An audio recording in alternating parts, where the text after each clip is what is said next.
Hey guys, welcome back. This video is a continuation of my last video on how to draw rocks. In the previous video, I talked about how to draw the outline shapes of rocks. In this video, I'm going to show you how to shade and color rocks so that they can look rendered and lifelike. This is going to be a step-by-step tutorial on how to paint in overcast light, mixed light, translucent light, reflected light, core shadows, cast shadows, deeper shadows, secondary light, and atmospheric light. I'm first going to explain these types of light and shadow, and then I'm going to do 6 step-by-step paintings so that you can see how to use light and shadow on rock landscapes. I hope this helps in creating your own art. Let's first talk about light. Light is what makes everything around us visible. It is what gives color and life to the world. Overcast light is the color you get when light is spread out all around your object and shines on your object from all sides. It is what makes your object visible and is your midtone, which means that it is a color that is neither a shadow nor a highlight. Mixed light is a mix between translucent and reflected light. Translucent light is what you get after light travels through an object. It takes on the color of the thing it shines into, usually becoming a saturated and bright color. On less opaque objects, translucent light can be very bright and can shine all the way through an object. On more opaque objects, translucent light will be more dim and will only penetrate and illuminate the outer surface where the light is hitting. Reflected light is light that reflects off objects. It reflects the color of the light source. Secondary light is primary light that reflects or travels through other things before it hits your object. This can make the primary light dim and change color. Secondary light can also be a different light source that is not as bright or intense as your primary light source. Atmospheric light is light that bounces around the particles in the air. It makes dirty or humid air visible. Now let's talk about shadows. Shadows are created when light is blocked from hitting something. Core shadows are shadows formed on the back side of opaque objects when a front side is facing and blocking the light. Cast shadows are when objects block light from hitting other objects. Deeper shadows are formed in crevices and more blocked off areas where it is even harder for light to reach.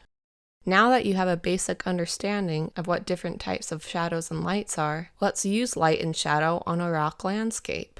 This is an outline of a canyon. To start off, I'm going to paint in some overcast light. I find that starting out with overcast light is the easiest for me since it is my midtone and will give me the base colors for my painting. I painted my rocks reddish brown and my sky soft blue. Next, I'm going to add in some atmospheric light. The farther away a rock is, the more it will be affected by this type of light. This is because there is more air in front of rocks that are farther away than rocks that are up close. Most atmospheric light makes your things look lighter. Hue, brightness, and saturation of this lightness can vary based on what you want in the air and what color of rock you want to have. This atmospheric light makes my rocks look either less saturated, being a more tan color than red, or it makes the air look thick with dust and mist, blocking me from seeing my distant rocks' true color. This atmospheric light makes my rocks look more purple, or makes it look like there's a different type of air pollution, like dark, thick smoke. I wanted my rocks to look like red rocks, like in the Grand Canyon, and I didn't want heavy air pollution, so I painted in my atmospheric light to reflect a nice saturated reddish-brown color. Now I'm going to add in some mixed light. Mixed light is the mix between reflected and translucent light. Keeping this in mind, I made this color lighter, as well as brighter and more saturated compared to my overcast light. I decided to have my light source above and to the left of my rocks, so I painted in my mixed light with this in mind, painting mixed light only on the tops and left sides of my rocks. Next, I'm going to add in just translucent light. Translucent light will usually be a very bright, saturated color. On these rocks, it's going to be a bright, saturated red, since this is the color I imagine my rocks would be fully illuminated. In places where light is really intense, translucent light can also change in hue depending on the type of rock.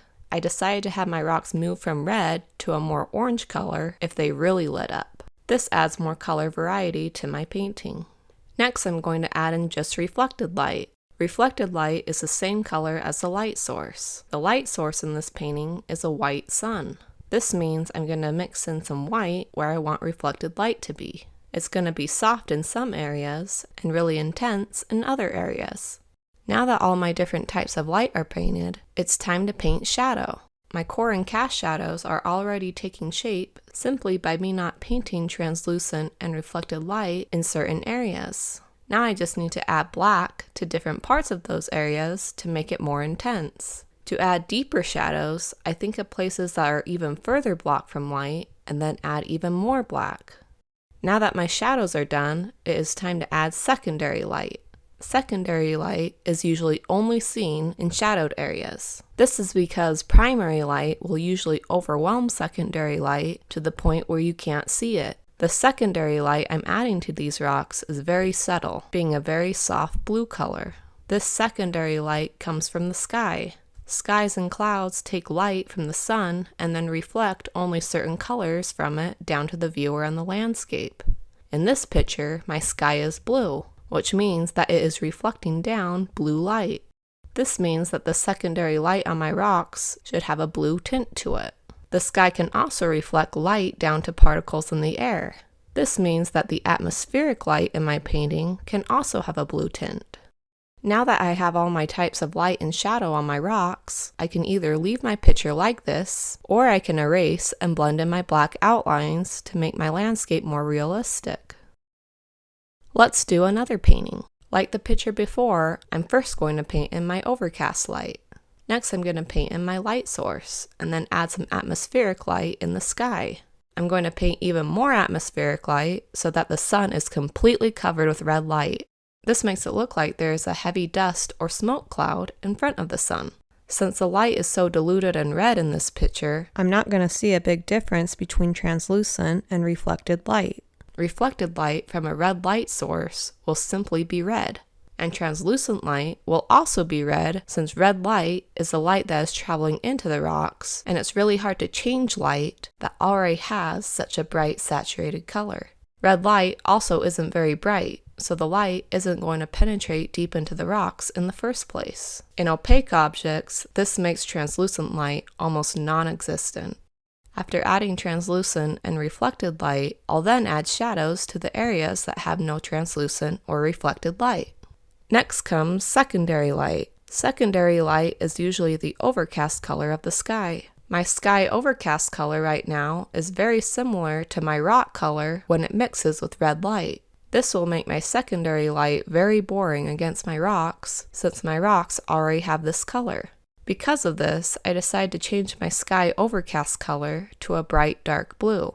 This will make my secondary light more interesting on my rocks. After this, all I have to do is remove my outlines. The next painting I'm going to do has rocks with two different overcast colors. When rocks have two different overcast colors, it means the rocks are made out of two different materials. In this case, it is moss and gray stone. I painted the stone a dull neutral gray and the moss a dull neutral green. Next, I added mixed light. Mixed light should be different for each type of material, being a lighter, brighter, and more saturated green in the moss-covered areas, and being a lighter, brighter, and more saturated gray in the clear rock areas. I have an interesting decision to make here regarding mixed light. I can choose to either erase some of my mixed light to form cast shadows so that this part of the ground looks right next to these rocks, or I can add atmospheric light in to make it look like this part of the land is far below and at a distance. I think I like the land being right up next to the rocks, so I'm going to go with the cast shadows. I also have a decision to make for this rock. Since this part of the land overlaps this rock can be either close or far away from this part of the land. If it is close to this part of the land, then it will form a cast shadow on it. If it is far away, then it won't. I think it looks best with the cast shadow. Next, I'm going to add in translucent light and brighter translucent light, then reflected light and brighter reflected light. Then I'm going to add in some blue atmospheric light to give the painting more dimension. I added lots of atmospheric light to the mountains far away and then lessened it as the rocks got closer. I'm then going to add some white atmospheric light to the base of the sky and mountains in the background to give the impression that there is more moisture in the air near the ground. Then I'm going to add in my shadows, deeper shadows, and secondary light. After that, I will remove my outlines. The next outline I'm going to paint is a crystal cave. This painting is going to be unique because I'm going to have some of my rocks be the actual light source. I'm going to paint in my Overcast Light to show my crystals being light and my other rocks being dark. This will make the crystals look like they are glowing. I'm then going to add color variations to my crystals to make them look more interesting. After that, I'll add translucent light and then brighter translucent light to the crystals. Technically, since the crystals are the light source, everything I've painted on them so far has been translucent light. I'm not going to have any other light in this painting except the light that is traveling out of the crystals, so there also won't be any reflected light on the crystals. There will, however, be reflected light on the rocks that are surrounding the crystals. I'm going to add variations of colors to this reflected light to match the colors of the crystals. Next, I'm going to add light in the distance to make it look like there is either a giant glowing crystal or thousands of glowing crystals in the cavern ahead. Then I'm going to add translucent and reflected light to the rocks near this light source. There is not going to be a big difference between translucent and reflected light on the dark rocks, since the light source isn't very bright and is too saturated for translucent light to have a major effect. I'm going to add some shadows and deeper shadows to the dark rocks, and then change the outlines of my crystals to be white instead of black. When light shines out of an object, it will usually gravitate towards and light up the edges more than other areas. Adding light flares to this will make it look like the light is shining even brighter out of certain areas. I'm also going to change my dark outlines on my dark rocks to be light in some areas as well. Reflected light also shines the brightest along edges. The more polished and smooth something is, the more light will reflect off it. Right now, this reflected light looks a bit harsh, so I'm going to blend it into the rocks. After that, I'm going to add in some atmospheric light. This will add to the crystal's glow. Then I'm going to add in a few adjustments and add in some highlights. The next rock landscape I'm going to do is going to be one during a sunset. This sunset, however, is going to be a sunset on the opposite horizon behind my viewer. I'm going to paint my Overcast Light in sky colors. Since I'm planning to have my sunset on the opposite horizon, I'm not going to make my sky colors too bright towards the bottom. Opposite horizons during a sunset usually catch bright colors up high more than they do down low. Next, I'm going to add in some Overcast Light to make it look like the rocks have grass on them. Then I'm going to add in some mixed light to the rocks and grass to make it look like light is shining behind and to the right of the viewer. Then I'm going to add in some transparent light to the rocks and grass. I made these saturated colors lean more towards being yellow, orange, and pink than I would during a day scene, since I imagine there is a lot of yellow, orange, and pink light shining on the landscape from the sunset. Translucent light will take on the color of the thing that it shines through, but it won't change completely. The color of the light it begins with has a big effect. Next, I'll paint in some reflected light that shows a combination of the sunset colors, being a combination of white, yellow, orange, and red. This light pink color can show up on all objects, even on bright green grass, because it is reflected and not absorbed. Next, I'm going to add in some shadows, deeper shadows, and secondary light, and then remove my outlines.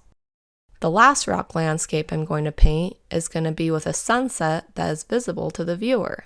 I'm going to paint in my Overcast Light and then paint in my sunset. Then I'm going to paint in my mixed light. I have an interesting decision to make here concerning mixed light. I can either paint mixed light on these three rocks or leave them in shadow. Leaving them in shadow will make them appear closer to the rocks behind them, and painting mixed light on them will make them seem like they are farther away from the rocks behind them. This is because these three rocks would have to be close to be in the other's rock's cast shadow, and farther away to be out of the other's rock's cast shadow. I'm thinking I'm going to like this shape of darkness over here, so I'm not going to paint in mixed light on these rocks. Next, I'm going to add translucent and reflected light. Then I'm going to add shadows, deeper shadows, and secondary light. The secondary light in this painting has a purple tint to it because I'm imagining that there is a lot of bright purple clouds on the opposite horizon. After I'm all done painting, I can then erase and blend in my black outlines.